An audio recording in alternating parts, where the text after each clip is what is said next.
बीड जिल्ह्याचं राजकारण आणि राजकीय वादळ हे जणू एकाच नाण्याच्या दोन बाजू आहेत. संपूर्ण महाराष्ट्राचं लक्ष वेधून घेणाऱ्या या राजकीय पटलावर सध्या एका वेगळ्याच आणि अत्यंत नाट्यमयी घडामोडींची चर्चा रंगली आहे. बीड जिल्ह्यातील दोन सर्वात मोठे आणि प्रभावी राजकीय चेहरे म्हणजे मंत्री पंकजा मुंडे आणि आमदार धनंजय मुंडे.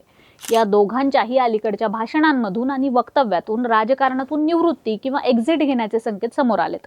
एकाच वेळी एकाच कुटुंबातील आणि परस्पर विरोधी राजकीय प्रवाहात असलेल्या या दोन बड्या नेत्यांनी व्यक्त केलेली ही राजकीय उद्विग्नता महाराष्ट्राच्या राजकीय वर्तुळात प्रचंड खळबळ उडवून देणारी आहे. काय आहे यामागचं राजकीय सामाजिक समीकरण, चला समजून घेऊया या व्हिडिओच्या माध्यमातून. नमस्कार, मी अनुजा आणि तुम्ही पाहताय कार्यारंभ. धनंजय मुंडे यांच्या राजकीय प्रवासाचा विचार केला तर गेल्या काही वर्षात त्यांच्या वाट्याला आलेले राजकीय चढउतार आणि झालेली मानसिक कोंडी अत्यंत तीव्र स्वरूपाची आहे. विशेषतः डिसेंबर 2024च्या कालावधीपासून ते आजपर्यंत धनंजय मुंडे यांना सतत आणि अत्यंत खालच्या थरावर जाऊन ऑनलाईन ट्रोलिंगचा सामना करावा लागतोय. कोणत्याही सार्वजनिक व्यक्तीसाठी सततचं ट्रोलिंग आणि वैयक्तिक चिखलफेक सहन करण्याला देखील काही मर्यादा असतात. या सततच्या नकारात्मक वातावरणाचा त्यांच्या मानसिक आणि राजकीय स्थितीवर परिणाम होणे स्वाभाविक आहे. त्याचाच परिपाक म्हणून शेवटी त्यांना आपलं मंत्रिपद गमवावं लागलं. मंत्रिपद गमावल्यानंतरचा हा 1.5-2 वर्षांचा काळ धनंजय मुंडे यांच्यासाठी अत्यंत कठीण आणि संघर्षाचा राहिलाय. आपले गमावलेले मंत्रिपद परत मिळावे, आपल्याला पुन्हा एकदा मंत्रिमंडळात स्थान दिले जावे, यासाठी त्यांनी राष्ट्रवादी काँग्रेस, अजित पवार गटातील वरिष्ठांकडे आणि महायुतीच्या नेतृत्वाकडे अनेकदा थेट किंवा अप्रत्यक्षपणे मागणी केली आहे.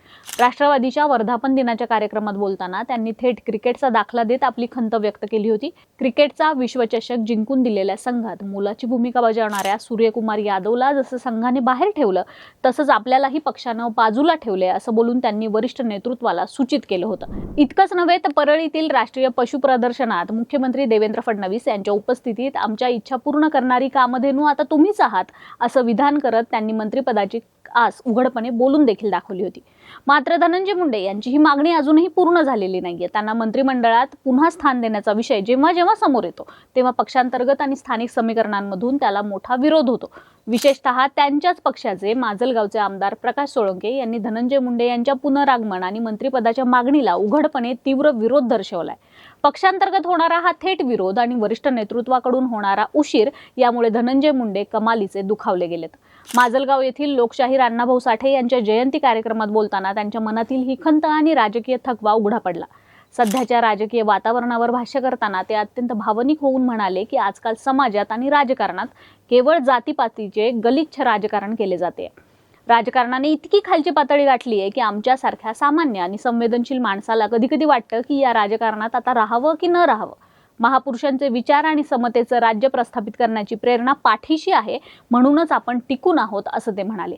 एकीकडे ही उद्विग्नता व्यक्त करत असतानाच दुसरीकडे धनंजय मुंडे यांनी आपल्या राजकीय पुनरागमनाचे संकेत देखील दिलेत.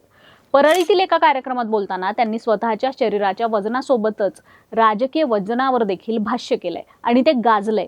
ते म्हणाले की गेल्या 1-1.5 वर्षामध्ये सर्वच क्षेत्रात आपलं वजन काहीसं कमी झालं होतं, परंतु येणारा काळ हा आपलाच आहे आणि त्यासाठी मी नियमित व्यायाम करून तंदुरुस्त होतोय.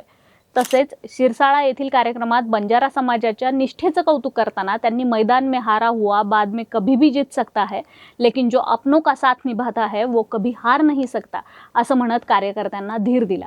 परंतु या विधानांच्या मागे मंत्रिपद न मिळाल्याचं शल्य आणि सततच्या ट्रोलिंगचा त्रास स्पष्टपणे दिसून येतो.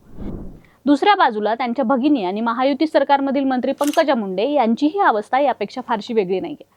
बीड परळी महामार्गाच्या दुरावस्थेवरून प्रवास करताना आलेल्या थकव्यातून त्यांनी आपल्या पीएजवळ आता कंटाळा आलाय, राजकारणातून रिटायर्ड व्हावंसं वाटतंय, अशी भावना व्यक्त केली. हे विधान केवळ एका रस्त्याच्या खडखडाटापुरते मर्यादित नव्हते, तर गेल्या काही वर्षात महाराष्ट्राच्या राजकारणात झालेल्या मूल्यांच्या घसरणीची प्रातिनिधिक प्रतिक्रिया होती.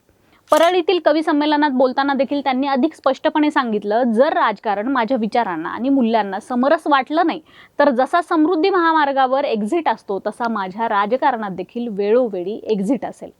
पंकजा मुंडे यांचा 2009 पासूनचा राजकीय आलेख पाहिला तर 2014 मध्ये त्या महाराष्ट्राच्या पहिल्या महिला मुख्यमंत्रीपदाच्या शर्यतीत अग्रभागी होत्या.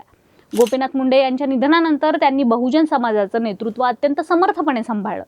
मात्र राजकीय पटलावर अशी गणितं फिरली की त्यांना सातत्याने मागे ढकलण्याचा प्रयत्न झाला. एकेकाळी मुख्यमंत्री पदाची दावेदार मानल्या जाणाऱ्या नेत्याच्या वाट्याला अवघे 360 कोटी रुपयांचे बजेट असलेलं पशुसंवर्धनासारखं दुय्यम दर्जाचं खातं येणं हे त्यांच्या राजकीय वजनाला न शोभणार आहे. एका जिल्ह्याच्या DPCचं बजेटही या खात्यापेक्षा जास्त असतं. सत्ता असूनही जनतेच्या अफाट अपेक्षा पूर्ण करण्यासाठी हात बांधले गेलेले असणं ही पंकजा मुंडे यांची मोठी घुसमट ठरतीये.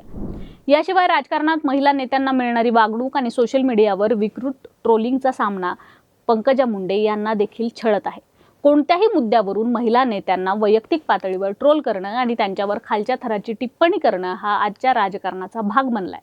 पक्षांतर्गत कुरघोड्या, सहकाऱ्यांकडून पाठीत खंजीर खुपसला जाणं आणि निवडणुकीत सहकार्य करूनही पराभवाचं खापर स्वतःवर फोडलं जाणं या सर्व प्रकारांमुळे त्या कमालीच्या उद्विग्न झाल्यात. बीडच्या राजकारणातील सर्वात मोठी शोकांतिका म्हणजे मुंडे घराण्यातील ही भाऊबंदकी आणि राजकीय फाटाफूट. एका कार्यक्रमात धनंजय मुंडे यांनी ही खंत उघडपणे बोलून दाखवली होती. वसंतराव नाईक यांच्या घराण्याचं उदाहरण देताना ते म्हणाले होते की नाईक घराण्यावर जगदंबेची खरंच कृपा आहे. एकाच घराण्यातील अनेक जण एका पाठोपाठ एक मंत्री झाले, मुख्यमंत्री झाले, मात्र मुंडे घराण्यात तसं घडलं नाही. आम्ही दोघेही, पंकजा मुंडे आणि धनंजय मुंडे, एकाच वेळी मंत्री झालो तेव्हा ते जमलं नाही आणि शेवटी एकाला मंत्रिमंडळाच्या बाहेर राहावं लागलं. ही खंत बीडच्या राजकीय आणि सामाजिक पटलावरील वास्तव मांडणारी आहे. एकंदरीत धनंजय मुंडे असोत वा पंकजा मुंडे असोत, दोघांच्याही मनात निर्माण झालेली ही राजकीय एक्झिटची भावना अचानक आलेली नाहीये. सततचं ट्रोलिंग, पक्षांतर्गत आणि स्थानिक विरोध, मंत्रिपदावरून झालेली पिछेहाट, दुय्यम खात्यांमुळे बांधले गेलेले हात आणि राजकारणातील घटलेली नैतिक मूल्य हा तर वेगळाच भाग आहे. या सगळ्या घटकांचा हा परिपाक आहे. धनंजय मुंडे यांना सतत होणारं ट्रोलिंग आणि मंत्रिपद न मिळाल्याची खंत छळतीये, तर पंकजा मुंडे यांना राजकीय मर्यादा आणि दुय्यम स्थानाची घुसमट सतावतीये. या दोन्ही मोठ्या नेत्यांच्या या उद्विग्नतेमुळे आगामी काळात बीडच्याच नव्हे तर महाराष्ट्राच्या राजकारणात मोठ्या घडामोडी घडण्याची शक्यता निर्माण झाली आहे. राजकारणातील चढ उतार, कोणती खाती मिळाली किंवा कोणती टीका केली या गोष्टी अत्यंत तात्कालिक असतात, परंतु लोकांच्या मनावर अधिराज्य गाजवणं ही दीर्घकालीन गोष्ट आहे. पंकजाताई असोत की धनंजय मुंडे, दोघांनाही ही उद्विग्नता आणि निराशा बाजूला सारून स्वतःतील संघर्षाची ज्वाला पुन्हा एकदा पेटवणं आवश्यक आहे. संकटांना आणि राजकीय षडयंत्रांना घाबरून माघार घेणे ही स्वर्गीय मुंडे यांची शिकवण कधीच नव्हती, तर संघर्षाच्या आगीतून तावून सुलाखून निघून विजयी होणं हा त्यांचा उज्ज्वल इतिहास राहिलाय. बाकी दोघाही मुंडे बहीण भावांची ही विधानं केवळ भावनिक उद्वेग आहे की महाराष्ट्राच्या राजकारणात मुंडे पर्वाच्या नव्या समीकरणांची ही नांदी ठरतीये? तुम्हाला काय वाटतं आम्हाला कमेंट करून नक्की सांगा. कार्यारंभवर नवे असाल तर सबस्क्राईब करा, व्हिडिओ लाईक आणि शेअर करा. कार्यारंभ डिजिटल या आमच्या फेसबुक आणि इन्स्टा पेजला फॉलो करा. धन्यवाद.